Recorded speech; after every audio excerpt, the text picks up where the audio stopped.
Olá pessoal, eu sou Maiara, graduanda do curso de enfermagem da Universidade Federal de Campina Grande, do campus Cajazeiras. Faço parte do LATICS, Laboratório de Tecnologia de Informação e Comunicação em Saúde, e hoje vou falar um pouco sobre aleitamento materno. Bom pessoal, como eu havia falado, a nossa aula hoje será sobre aleitamento materno, que é um tema imprescindível tanto para os profissionais da saúde como na comunidade geral, visto que ainda existem alguns paradigmas sobre esse tema, e hoje nós vamos tentar explanar, melhorar o conhecimento da comunidade em geral, tentando quebrar esses paradigmas. Amamentar é muito mais do que nutrir a criança.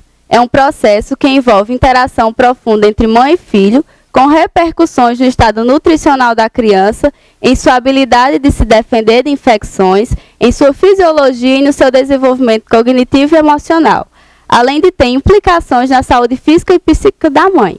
O leite materno, ele é o alimento ideal para o lactante, visto que ele possui propriedades nutricionais e imunológicas, protegendo o recém-nascido contra infecções, diarreia, infecções respiratórias, alergias, e ainda vai haver um vínculo entre a mãe e o filho, e ainda pode diminuir o índice de mortalidade infantil. Agora vamos falar sobre os tipos de aleitamento, que foram conceitos elaborados e divulgados pela Organização Mundial da Saúde. Aleitamento materno exclusivo é quando a criança recebe leite materno ordenhado ou direto da mama e não recebe nenhum outro tipo de alimentação. Aleitamento materno predominante é quando a criança recebe leite direto da mama ou ordenhado e ele também recebe sucos de frutas, líquidos rituais e água. Aleitamento materno é quando a criança recebe o leite materno, independente de ser complementado ou não. Aleitamento materno complementado é quando a criança recebe o leite materno direto da mama, ordenhado, e ele recebe alimentos sólidos e semissólidos com a finalidade de complementar o aleitamento e não de substituí-lo. E o aleitamento misto ou parcial é quando a criança recebe o aleitamento materno direto da mama ou ordenhado e ele ainda faz o uso de outros tipos de leite. Com relação à duração da amamentação, a Organização Mundial da Saúde e o Ministério da Saúde preconizam um aleitamento materno exclusivo até os 6 meses e a complementação com alimentos até os 2 anos ou mais. Não há vantagens em interromper o aleitamento exclusivo, visto que podem causar prejuízos à saúde da criança.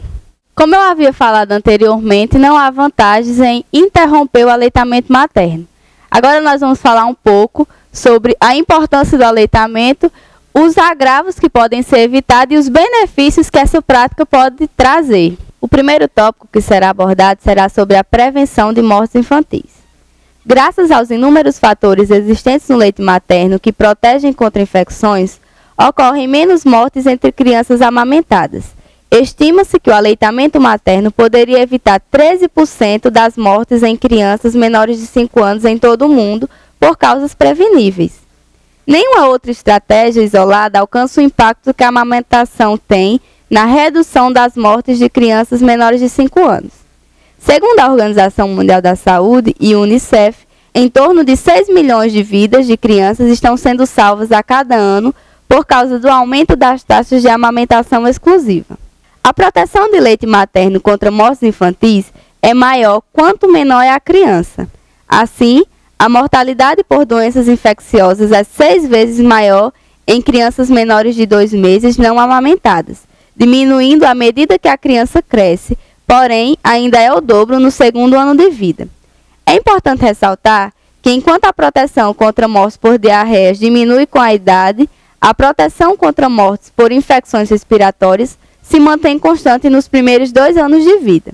A amamentação previne mais mortes entre crianças de menor nível socioeconômico, enquanto para os bebês de mães com maior escolaridade, o risco de morrerem no primeiro ano de vida era de 3,5 vezes maior em crianças não amamentadas, quando comparadas com as amamentadas. Para as crianças de mães com menor escolaridade, esse risco era de 7,6 vezes maior. Mas, mesmo nos países mais desenvolvidos, o aleitamento materno previne mortes infantis. Um estudo demonstrou que a amamentação na primeira hora de vida pode ser um fator de proteção contra mortes neonatais. O próximo tópico a ser abordado fala sobre a prevenção da diarreia. Há fortes evidências de que o leite materno protege contra a diarreia, principalmente em crianças mais pobres. É importante destacar que essa proteção pode diminuir quando o aleitamento materno deixa de ser exclusivo. Oferecer à criança amamentada água ou chás, prática considerada inofensiva até pouco tempo atrás, pode dobrar o risco de diarreia nos primeiros 6 meses. Além de evitar a diarreia, a amamentação também exerce influência na gravidade dessa doença. Crianças não amamentadas têm um risco 3 vezes maior de desidratarem e de morrerem por diarreia quando comparadas com as amamentadas. Falando um pouco sobre a prevenção da infecção respiratória. A proteção do leite materno contra infecções respiratórias foi demonstrada em vários estudos realizados em diferentes partes do mundo, inclusive no Brasil. Assim como ocorre com a diarreia, a proteção é maior quando a amamentação é exclusiva nos primeiros 6 meses. Além disso, a amamentação diminui a gravidade dos episódios de infecção respiratória. O aleitamento materno também previne otites. Esse tópico fala da redução do risco de alergias. A amamentação exclusiva nos primeiros meses de vida diminui o risco de alergia à proteína do leite de vaca, de dermatite atópica e de outros tipos de alergias, incluindo asma e sibilos recorrentes. Assim, retardar a introdução de outros alimentos na dieta da criança pode prevenir o aparecimento de alergias, principalmente naquelas com histórico familiar positivo para essas doenças. A exposição a pequenas doses de leite de vaca nos primeiros dias de vida parece aumentar o risco de alergia ao leite de vaca. Por isso, é importante evitar o uso desnecessário de fórmulas lácteas nas maternidades. Redução do risco de hipertensão, colesterol alto e diabetes. Há evidências sugerindo que o aleitamento materno apresenta benefícios em longo prazo. A OMS publicou importante revisão sobre evidências desse efeito. Essa revisão concluiu que os indivíduos amamentados apresentaram pressões sistólicas e diastólicas mais baixas, níveis menores de colesterol total e risco 37% menor de apresentar diabetes tipo 2. Não só o indivíduo que é amamentado adquire proteção contra diabetes, mas também a mulher que amamenta. Há uma redução de 15% na incidência de diabetes tipo 2 para cada ano de lactação. Atribui-se essa proteção a uma melhor homeostase da glicose em mulheres que amamentam. A exposição precoce do leite de vaca, antes dos 4 meses, é considerado um importante determinante do diabetes mellitus tipo 1, podendo aumentar o risco do seu aparecimento em 50%. Estima-se que 30% dos casos poderiam ser prevenidos se 90% das crianças até 3 meses não recebessem leite de vaca. Redução da chance de obesidade. A maioria dos estudos que avaliaram a relação entre obesidade em crianças maiores de 3 anos e tipo de alimentação no início da vida constatou menor frequência de sobrepeso ou obesidade em crianças que haviam sido amamentadas. Na revisão da OMS sobre evidências do efeito do aleitamento materno em longo prazo, os indivíduos amamentados tiveram uma chance 22% menor de vir a apresentar sobrepeso ou obesidade. É possível também que haja uma relação dose-resposta com a duração de aleitamento materno, ou seja, quanto maior o tempo em que o indivíduo foi amamentado, menor será a chance de ele vir a apresentar sobrepeso ou obesidade. Entre os possíveis mecanismos implicados a essa proteção, encontra-se um melhor desenvolvimento da autorregulação de ingestão de alimento das crianças amamentadas e a composição única do leite materno participando no processo de programação metabólica, alterando, por exemplo, o número e ou tamanho das células gordurosas ou induzindo o fenômeno de diferenciação metabólica.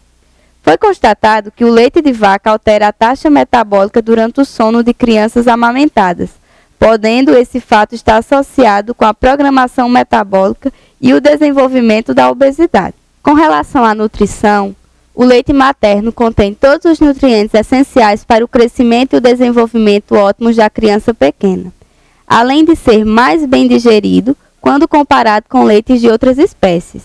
O leite materno é capaz de suprir sozinho as necessidades nutricionais da criança nos primeiros 6 meses e continua sendo uma importante fonte de nutrientes no segundo ano de vida, especialmente de proteínas, gorduras e vitaminas. Com relação à influência da amamentação sobre a inteligência, os mecanismos envolvidos na possível associação entre aleitamento materno e melhor desenvolvimento cognitivo ainda não são totalmente conhecidos. Alguns defendem a presença de substâncias no leite materno que otimizam o desenvolvimento cerebral. Outros acreditam que os fatores comportamentais ligados ao ato de amamentar e à escolha do modo como alimentar a criança são os responsáveis. Por fim, o desenvolvimento da cavidade bucal. O exercício que a criança faz para retirar o leite da mama é muito importante para o desenvolvimento adequado da sua cavidade oral, propiciando uma melhor conformação do palato duro, o que é fundamental para o alinhamento correto dos dentes e uma boa oclusão dentária. Quando o palato é empurrado para cima, o que ocorre com o uso de chupetas e mamadeiras, o assoalho da cavidade nasal se eleva, com diminuição do tamanho do espaço reservado para a passagem do ar, prejudicando a respiração nasal.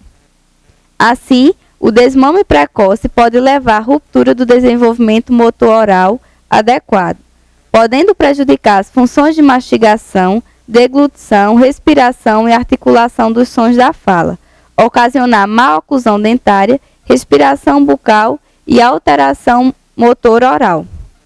Agora nós vamos abordar a importância do aleitamento materno para a mãe, que vai protegê-la contra o câncer de mama, câncer de ovário e artrite reumatoide. Vai haver uma recuperação do peso pré-gestacional, visto que a mãe vai perder calorias para a produção do leite. Evita nova gravidez. Quando a mãe está em aleitamento materno, irá inibir a ovulação. Menos custos financeiros, devido não precisar comprar leites de outras espécies, como de vaca, por exemplo. Promoção do vínculo afetivo entre mãe e filho, visto que a mulher vai passar mais tempo com seu filho. Agora vamos falar sobre a produção do leite materno, começando com a anatomia da mama, onde nós temos o alvéolo, o ducto, o lóbulo e os poros. Uma vez que a placenta é expelida, os níveis de progesterona e estrogênio caem, aumentando os níveis de prolactina, que é responsável pela produção do leite. Além desse estímulo inicial, a sucção do latente, estimulando as terminações nervosas areolares, vão levar a adenohipófise produzir mais prolactina, consequentemente a produção de mais leite para a próxima mamada. A sucção também é responsável pela liberação, através da neurohipófise, de ocitocina, que vai acarretar na descida do leite. Esses estímulos podem ser afetados pelo estresse, por medos, que podem interromper a produção do leite pela mãe. Agora nós vamos falar sobre as características e funções do leite materno. Nos primeiros dias, o leite materno é chamado de colostro, onde ele é rico em proteínas e pobre em gorduras, diferente do leite maduro. A principal proteína do leite materno é a lactoalbumina e a do leite de vaca é a caseína, que é de difícil digestão para a espécie humana.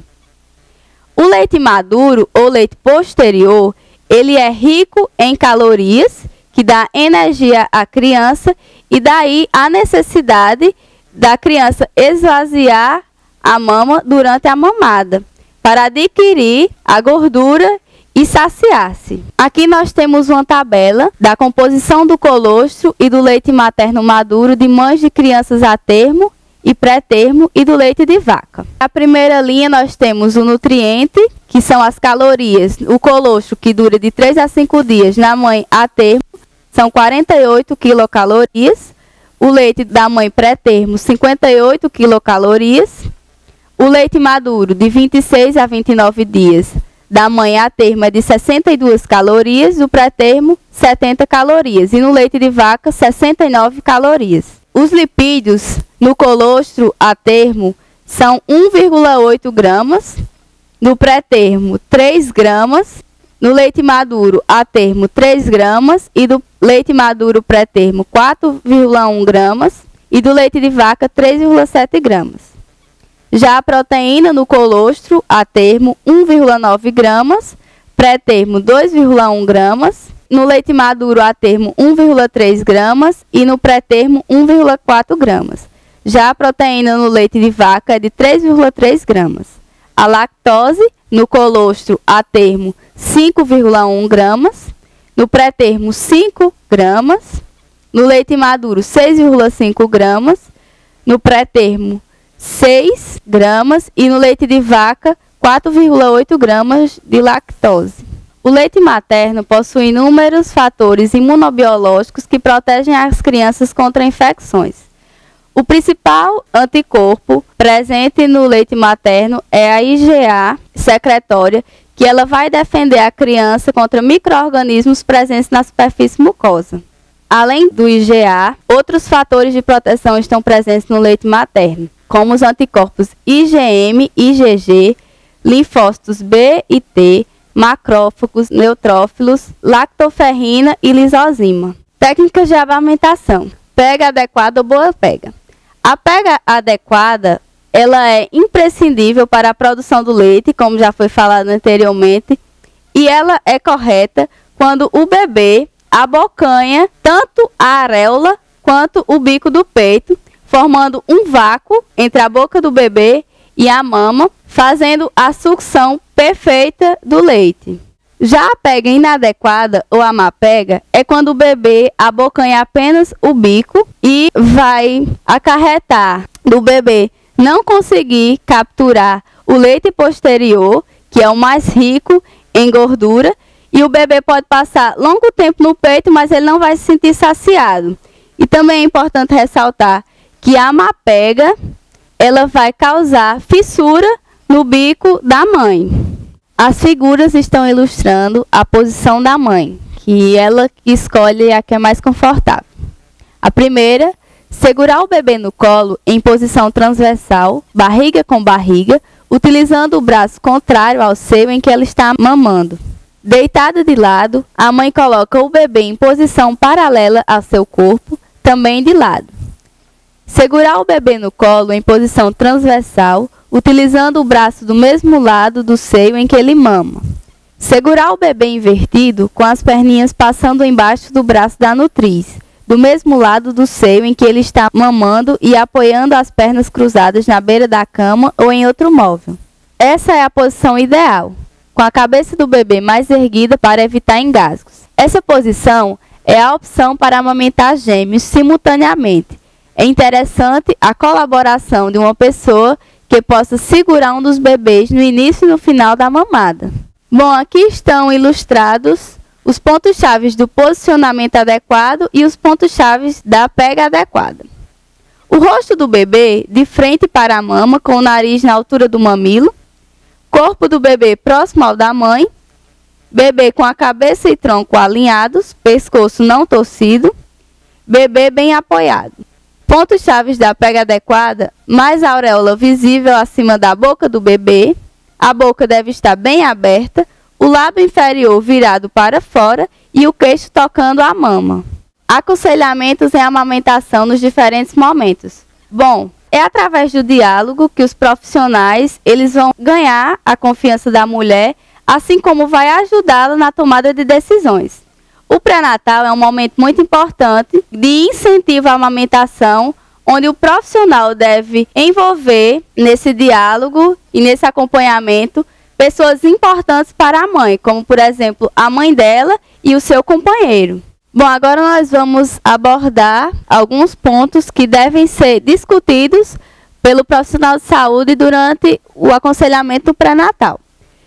Planos da gestante com relação à alimentação da criança, assim como experiências prévias, mitos, suas crenças, medos, preocupações e fantasias relacionadas com o aleitamento materno, pois nós sabemos que ainda existem muitos tabus relacionados com essa temática.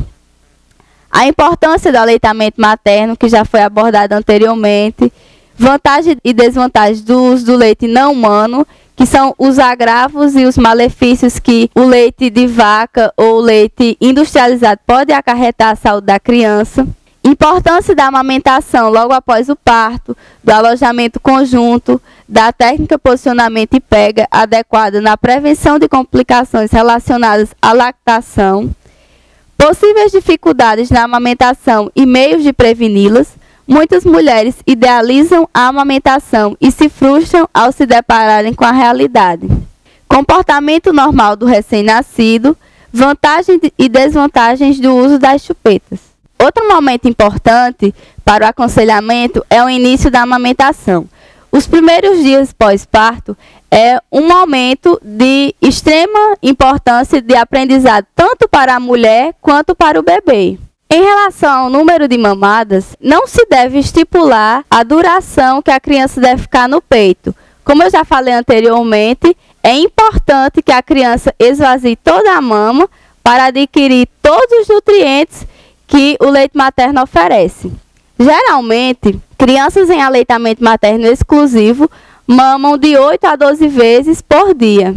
Bom, com relação ao aspecto do leite, muitas mulheres elas idealizam o leite materno como fraco, principalmente o colostro, por ele ter uma coloração mais clara e uma característica mais aguada. Elas acreditam que o leite não é capaz de suprir as necessidades do seu filho. Daí surge a crença do leite fraco, que o leite materno, comparado ao leite de vaca, por ter um aspecto menos espesso, ele não vai suprir as demandas da criança.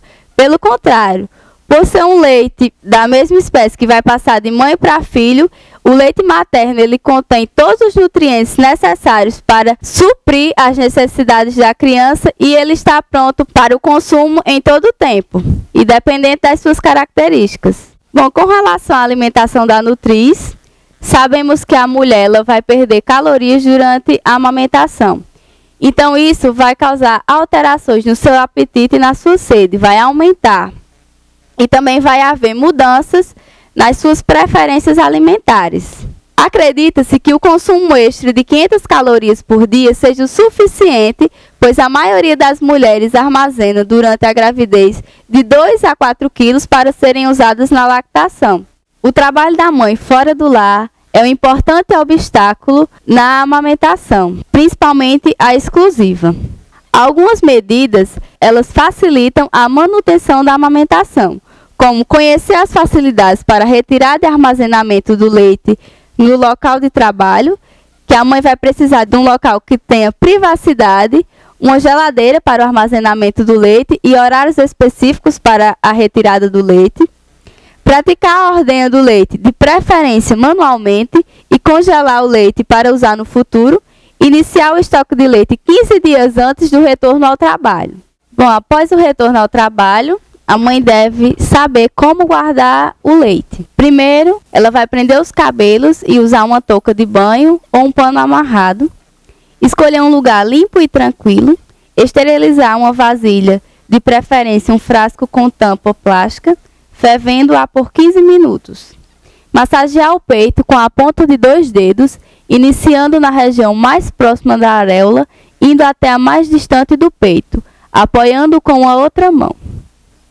Massagear por mais tempo as áreas mais doloridas, apoiar a ponta dos dedos, polegar e indicador acima e abaixo da areola, comprimindo o peito contra o tórax. Comprimir o peito com movimentos rítmicos, como se tentasse aproximar as pontas dos dedos sem deslizar na pele. Desprezar os primeiros jatos e guardar o restante no recipiente. Se não há como guardá-lo em refrigerador, o leite pode ser coletado em vasilha esterilizada e armazenado em local fresco. Para evitar diarreia, o leite só deve ser usado até 6 horas após a coleta. Em geladeira, o leite ordenhado pode ser guardado com segurança por até 24 horas ou congelado por até 30 dias. Antes de alimentar o bebê com leite guardado, aqueça-o em banho-maria. Ofereça o leite ao bebê com colher ou copo ou xícara e lembrar sempre jogar fora o que sobrar. O leite materno ele é importante para todos os bebês, principalmente os que estão internados e não podem receber o leite da sua própria mãe. Por isso, a importância da doação do leite materno. Então, você que está amamentando ou conhece alguém que amamenta, incentive a prática de doar o leite materno para o banco de leite mais próximo de você. Qualquer quantidade é importante e pode salvar várias vidas. Obrigada, pessoal, por assistir mais uma videoaula. Se você não está inscrito no nosso canal, se inscreva, curta e compartilhe os nossos vídeos. Também curta a nossa fanpage e, para obter mais informações, acesse o nosso blog, que o link vai estar aqui embaixo.